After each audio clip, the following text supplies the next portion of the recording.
My name is Arthur Nelson. I'm 50 years old, and I was a veteran systems architect at Quantum Tech Solutions, a prestigious technology company in Dallas, Texas. For over 20 years, I dedicated my life to building and maintaining the company's critical operating system, the backbone of their entire business operation. I was the mind behind the stability and efficiency, the invisible guardian of the company's heart. But to the new management, I was just overhead and an old-school mentality that needed to be discarded. My nature has always been one of dedication and quiet efficiency. My calm demeanor and willingness to deliver results were often mistaken for lack of ambition. While others played office politics, I focused on what mattered: keeping the systems running flawlessly, ensuring data integrity, and maintaining the complex network architecture that powered millions of dollars in daily transactions. Everything changed when Charlotte Thorne, the owner's daughter, fresh out of college with her MBA and zero real-world experience, assumed a leadership position. She was 28, ambitious, and completely clueless about the technical complexity of what we did. Charlotte wanted to modernize everything, and for that she needed to get rid of people like me, the old guard who understood how things actually worked. If you enjoy stories of cold-blooded revenge and gripping plot twists, like this video and subscribe to the channel now. There are brand new unreleased stories here every day, each one more intense than the last. The betrayal came on a cold Tuesday morning in March. Charlotte called me into her glass-walled office, her designer heels clicking against the polished concrete floor. She didn't even look up from her laptop when I entered. "Arthur, we're going in a different direction," she said, her voice as cold as the Dallas winter outside. "We need fresh perspectives and modern approaches. Your position is being eliminated." I felt the injustice burn in my chest, but I kept my expression neutral. "I see. May I ask who will be handling the system maintenance and architecture oversight?" She finally looked up, a smug smile playing at her lips. "My fiancé, Liam Foster. He understands AI and machine learning. We're going to modernize everything properly this time." Liam Foster. I knew him from the company Christmas party, a 30-year-old tech enthusiast who talked a big game about artificial intelligence, but couldn't tell the difference between a server and a router. He was the type who used buzzwords like disruptive innovation and digital transformation, without understanding the foundational systems that made any of it possible. "I'll need you to turn over all passwords, documentation, and backup procedures by Friday," Charlotte continued, already looking back at her screen. "HR will handle the severance package." I nodded slowly, my mind already calculating the disaster that was about to unfold. "Of course. I'll make sure everything is properly documented and transferred." What Charlotte didn't realize was that she had just made the most expensive mistake in Quantum Tech's history. The system I had built wasn't just code and hardware. It was 2 decades of accumulated knowledge, subtle optimizations, and critical understanding of how every component interacted with every other component. You can't just hand that over in a manual, but I would give her exactly what she asked for. Every password, every flowchart, every backup procedure, all perfectly documented and completely useless without the experience to understand what it all meant. Over the next 3 days, I methodically prepared the most comprehensive handover documentation in corporate history. I spent 14-hour days creating step-by-step guides, system architecture diagrams, and troubleshooting protocols. Every single password was recorded in encrypted files. Every backup procedure was outlined in excruciating detail. Every critical system dependency was mapped and explained. But here's what Charlotte and Liam didn't understand. Documentation is just the skeleton. The real knowledge, the institutional memory that keeps complex systems running, lives in the mind of the person who built them. It's knowing that server bank C always runs hot on Fridays because of the weekly automated reports. It's understanding that the backup system has a 30-second delay quirk that requires manual intervention during peak hours. It's recognizing the subtle signs that indicate a cascade failure is about to occur. You can't put 20 years of experience into a manual. On Friday afternoon, I met with Liam for the official handover. He strutted into the server room wearing a crisp button-down shirt and designer jeans, completely inappropriate for the environment. His confidence was almost impressive, if it wasn't so obviously unearned. "So, Arthur," he said, barely glancing at the thick binder I'd prepared, "I've been reading about implementing AI-driven predictive maintenance algorithms. We could probably automate 90% of what you've been doing manually." I handed him the documentation. "Everything you need is in here. System passwords, backup procedures, maintenance schedules, and emergency protocols." He flipped through a few pages, his eyes glazing over at the technical details. "This seems pretty straightforward. I've worked with much more complex systems in my previous roles." "I'm sure you have," I replied evenly. What Liam didn't know was that his previous roles had been junior developer positions at startups that folded within 18 months. Charlotte had inflated his resume to justify the hire, but I'd done my homework. LinkedIn tells you everything you need to know about someone's actual experience. The following Monday was my last day. I cleaned out my desk, said goodbye to my colleagues, and walked out of Quantum Tech Solutions for what I thought would be the last time. Several team members approached me privately, expressing their concern about the transition. "Are you sure about this, Arthur?" asked Sarah Chen, our lead network administrator.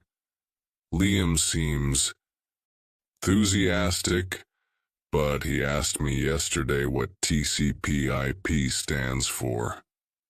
"I'm sure Charlotte and Liam know what they're doing," I replied diplomatically. As I drove home in my 10-year-old Honda Civic, I felt a strange sense of calm. I'd done everything right. I documented every process, explained every system, and provided comprehensive training materials. If disaster struck, it wouldn't be because I'd withheld information or sabotaged anything.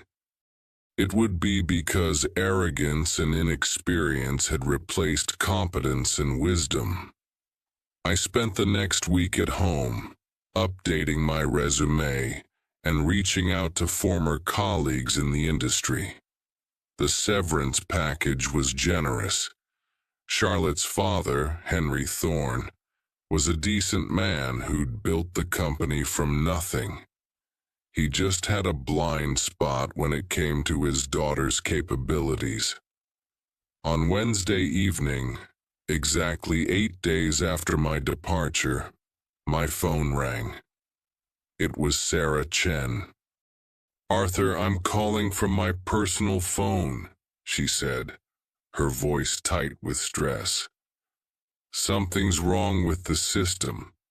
Liam tried to implement some kind of AI optimization algorithm today, and now half our servers are running at critical temperatures. The backup cooling system isn't responding properly." I felt a familiar knot form in my stomach. What did he modify?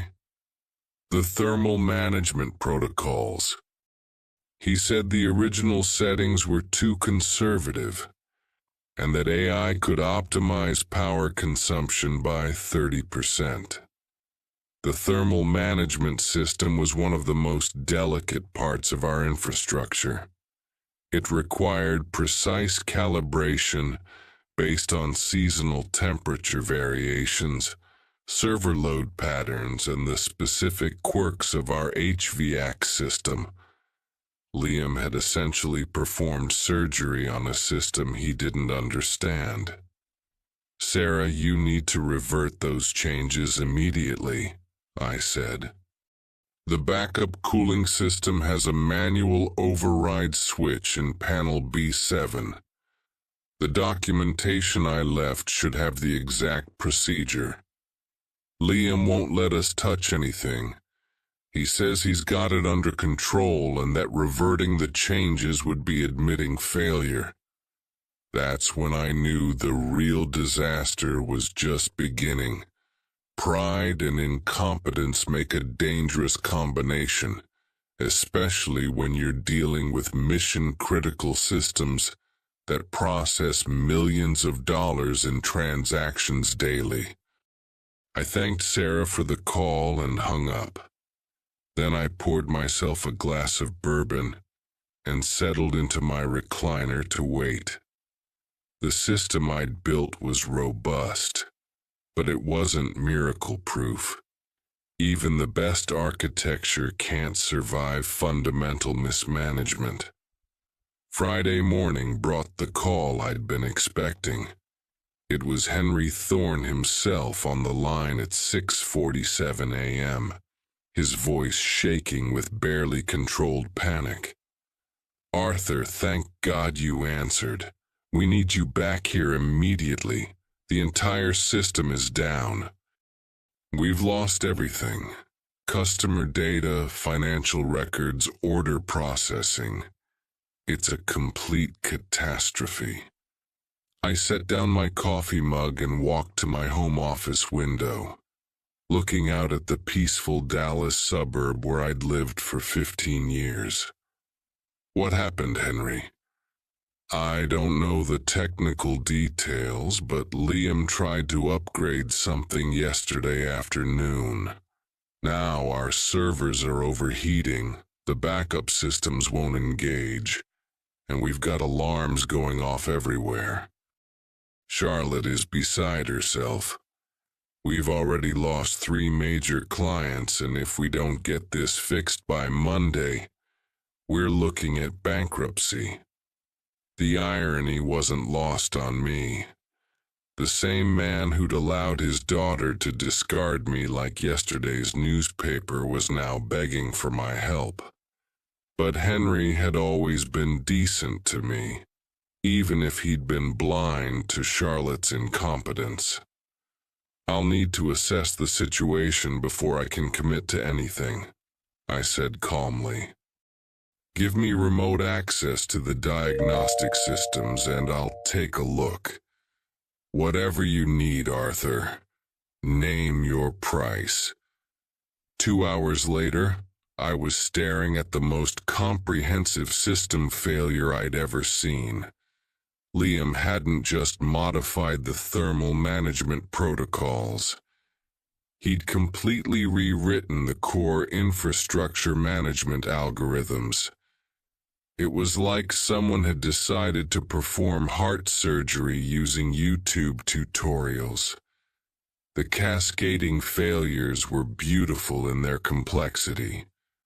The overheating servers had triggered emergency shutdowns, which overloaded the remaining systems, which caused the backup power systems to cycle on and off, which corrupted the database integrity checksums, which caused the security protocols to lock down everything as a precaution against data breaches. My phone buzzed with a text from Charlotte. "Arthur, I know we had our differences, but please help us. I was wrong about Liam. We need you." Then another from Liam himself. "Mr. Nelson, I may have made some errors in judgment. Could you please come in and help us understand what went wrong?" I had to admire the understatement. Some errors in judgment was like calling the Titanic a minor navigational issue.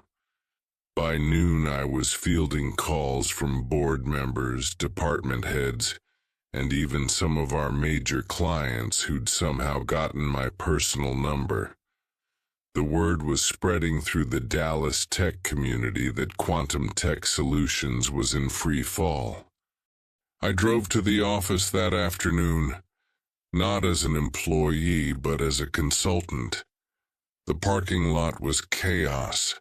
News vans, panicked employees, and what looked like federal investigators. When systems that handle financial data fail catastrophically, the government takes notice. Charlotte met me at the security desk looking like she'd aged 5 years in 2 weeks. Her designer clothes were wrinkled, her hair was disheveled, and her hands were shaking. "Arthur, I'm so sorry," she said, tears streaming down her face. "I made a terrible mistake. I thought I knew better, but I was wrong. So wrong." Behind her stood Liam, looking like a man who'd just realized he'd accidentally detonated a nuclear bomb. His arrogance was gone, replaced by hollow-eyed terror. "Mr. Nelson," he said, his voice barely above a whisper, "I think I may have misunderstood the complexity of the system. The AI optimization algorithms I implemented seem to have caused unexpected interactions with the legacy infrastructure." Legacy infrastructure. That's what he called 20 years of carefully crafted, battle-tested code that had never failed once under my management. I spent the next 4 hours in the server room, diagnosing the full extent of the damage. It was worse than I'd imagined. The corrupted databases would need to be restored from backups that were 3 days old. The thermal damage to the hardware would require replacing at least 6 servers. The security lockdown had triggered compliance violations that would result in federal audits and potentially massive fines. But the worst part was the reputational damage. In the tech industry, news travels fast. By Monday morning, everyone in Dallas would know that Quantum Tech Solutions had suffered a catastrophic system failure due to incompetent management. As I worked, I could hear Charlotte on the phone with clients trying to explain why their data might be gone forever.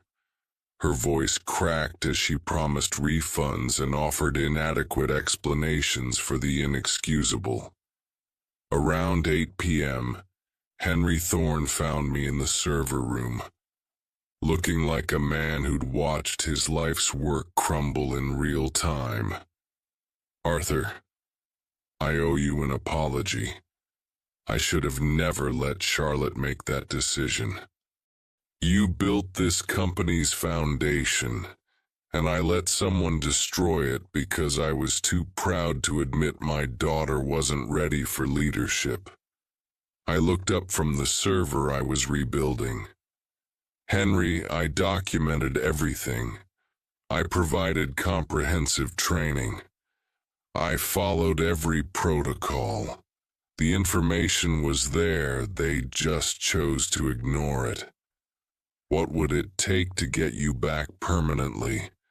Not just to fix this mess, but to make sure it never happens again." I considered his offer carefully. "I want a 5-year contract as Director of Systems Architecture, reporting directly to the board, not to Charlotte. I want complete autonomy over technical decisions, and I want Liam terminated immediately." "Done," Henry said without hesitation. "Charlotte will be reassigned to marketing, where she can't do any more damage to our core operations." That night, I worked until 3 a.m., slowly bringing the systems back online. It would take weeks to fully restore everything, but at least the immediate crisis was manageable. As I finally headed home, I passed Liam cleaning out his desk. He looked up at me with the expression of a man who'd just learned a very expensive lesson about the difference between theoretical knowledge and practical experience. "Mr. Nelson," he said quietly, "I thought I understood systems architecture. I was wrong about everything." "Experience is a harsh teacher," I replied, "but it's the only one that really matters." The next 3 weeks were a master class in crisis management. I worked 18-hour days, methodically rebuilding what had been destroyed. The media attention was relentless. Dallas Business Journal ran a front-page story titled "Tech Meltdown: When Inexperience Meets Mission-Critical Systems." The article didn't mention me by name, but industry insiders knew exactly what had happened. I restored the databases from backups, replaced the damaged hardware, and implemented new safeguards to prevent future disasters. But more importantly, I documented everything that had gone wrong, creating a comprehensive case study that would serve as a cautionary tale for years to come. Charlotte tried to rebuild her reputation by attending every meeting and asking detailed questions about the recovery process. But the damage was done. Board members who had once seen her as the future of the company now viewed her as a liability. Her father's disappointed glances spoke volumes about how far she'd fallen in his estimation. The federal audit was brutal. The compliance violations resulting from the system failure cost the company $2.3 million in fines. The SEC investigation into the data security breach took 6 months to resolve. 3 major clients terminated their contracts, representing $8.7 million in lost annual revenue. But the real cost was measured in trust.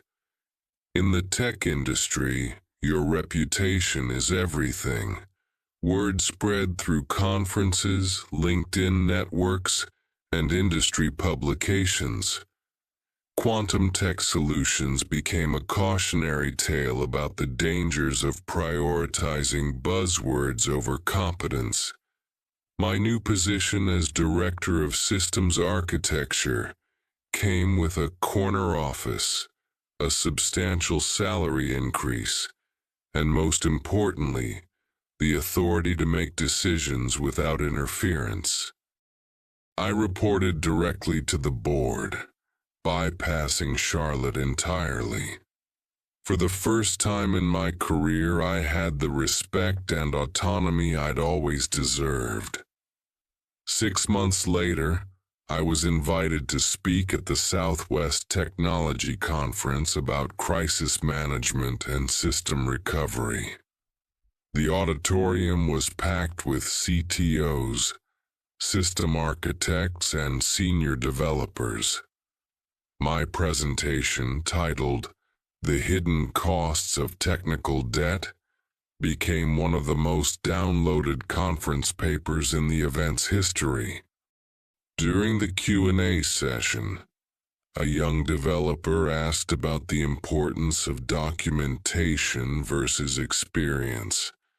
I thought of Liam, who'd had access to perfect documentation but lacked the wisdom to understand it. Documentation is essential, I said, but it's not a substitute for experience. A manual can tell you what button to push, but it can't teach you when not to push it. The audience laughed, but I was dead serious. That distinction had cost Quantum Tech Solutions nearly $10 million and almost destroyed a company that had taken 20 years to build. Meanwhile, Charlotte's career never recovered. She was reassigned to marketing, where she couldn't cause any technical damage. But even there, she struggled to regain credibility. Clients who had heard about the system failure questioned her judgment on even basic decisions. She left the company 18 months later, taking a junior position at a startup that folded within a year. Liam's fall was even more spectacular. The industry is small, and word travels fast. His LinkedIn profile became a cautionary tale discussed in tech forums. He applied for dozens of positions, but hiring managers invariably asked about his role in the quantum tech disaster. The last I heard, he was working as a help desk technician at a small firm in Austin, making a fraction of what he'd been paid as a systems expert. The irony wasn't lost on me. Charlotte had fired me to make room for someone who understood AI and modern technology. Instead, she'd hired someone who understood buzzwords but not systems, theories but not reality, promises but not delivery. 5 years later, I announced my retirement from Quantum Tech Solutions. The company was stronger than ever, with robust systems, comprehensive documentation, and a team of skilled professionals who understood the difference between innovation and recklessness. At my retirement party, Henry Thorne gave a speech about my contributions to the company. He mentioned the crisis, acknowledging that my expertise had saved them from bankruptcy. But he also talked about the lessons learned, about the importance of experience, the value of institutional knowledge, and the danger of dismissing wisdom in favor of trends. Arthur taught us that progress isn't about replacing what works, Henry said. It's about building on what works and improving it thoughtfully, systematically, and with respect for those who came before us. I spent my retirement consulting for small tech companies, helping them avoid the mistakes that had nearly destroyed quantum tech. I also mentored young developers, teaching them that technical skills are only half the equation. The other half is judgment, patience, and respect for the complexity of real-world systems. One afternoon, about 2 years into retirement, I received an unexpected email from Charlotte. She'd heard about my consulting work and wanted to apologize for how she'd treated me.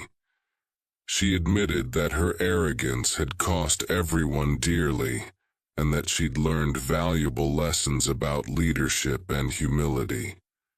I appreciated the apology, but I didn't respond.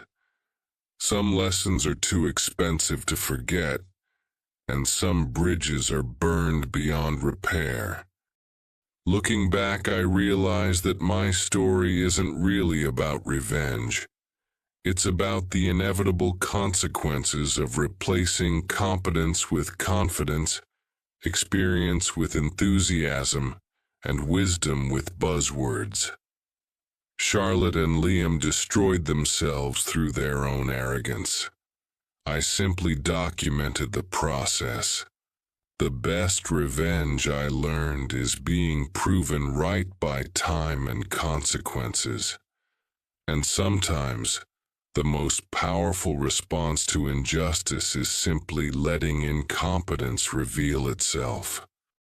If you enjoyed this story, like this video and leave a comment telling me what you thought. And if you're not subscribed to the channel yet, please subscribe and hit the notification bell to receive updates about new stories like this one. Thanks for watching, and see you next time.